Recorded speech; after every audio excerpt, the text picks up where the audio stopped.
Hello everyone. Well, I'm now going to tell you what my project is going to be for the next few months. I'm going to rebuild this tugboat. When I first built this, I had a 7-year-old son, and part of the attraction was, as soon as I saw the plan, I thought, what a cute boat. But every night I was reading stories to him, and when he was younger, there was one story he really loved, which was that of Scuffy the tugboat. This is the closest I've seen to Scuffy, and I thought, great.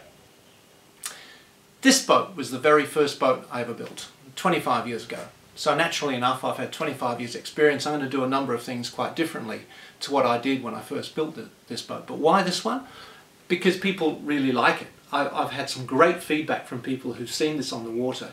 And I've got to say, when you look at it handling the waves on a lake or anything, it's just a delightful boat. I think that the lines are terrific. The reason for that is that it is a Finnish designed tugboat, and it's one of the very early tugboats. So if you look at modern tugboats, they're really short and squat and fat, and they're really powerful and grunty. This is a sort of a combination. It's got very nice lines to the hull, so it was the early development of the tug, which makes it really, really nice to sail. So, I mean, I must admit, sometimes I go a bit beyond scale speed with this, just because I like the way the bow, sort of, the water ruffles at the bow.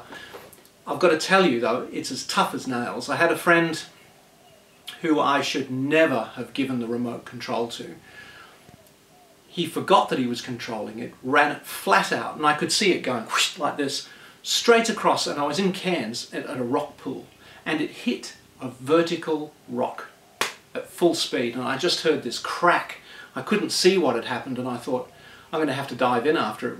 It was fine. Look at that. Just a bit bloodied, but this thing is as tough as nails. So the thing is, it's a great boat. You just love it. People really enjoy seeing it on the water. It's practically sink-proof. It barely gets a drop inside it, no matter what the weather. But this boat now has got a whole new life with me, because I've got this construction on the front, and I put a turning camera, underwater camera, on there so that I can get really lovely waterline shots of some great boats, as you can see here. Most recently I had it in a fairly rough situation because I wanted to get the submarine splashing through water. I didn't even worry about this boat. This is so seaworthy. It's terrific. So it's been battered, it's been really knocked around, but it's still, I just love it. So I'm going to enjoy building another one. Now what I'm going to do as I go through this is I'm going to use a very proven method for building the hull.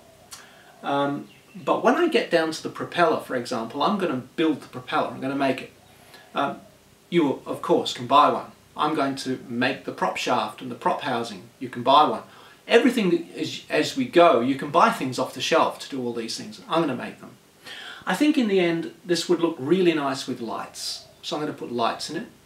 The wheelhouse here, I made that very painstakingly 25 years ago.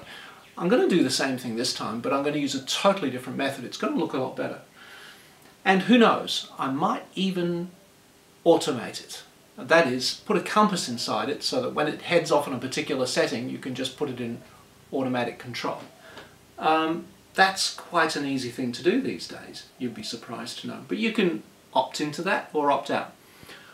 But that's going to be the project. We'll start from scratch and off we go.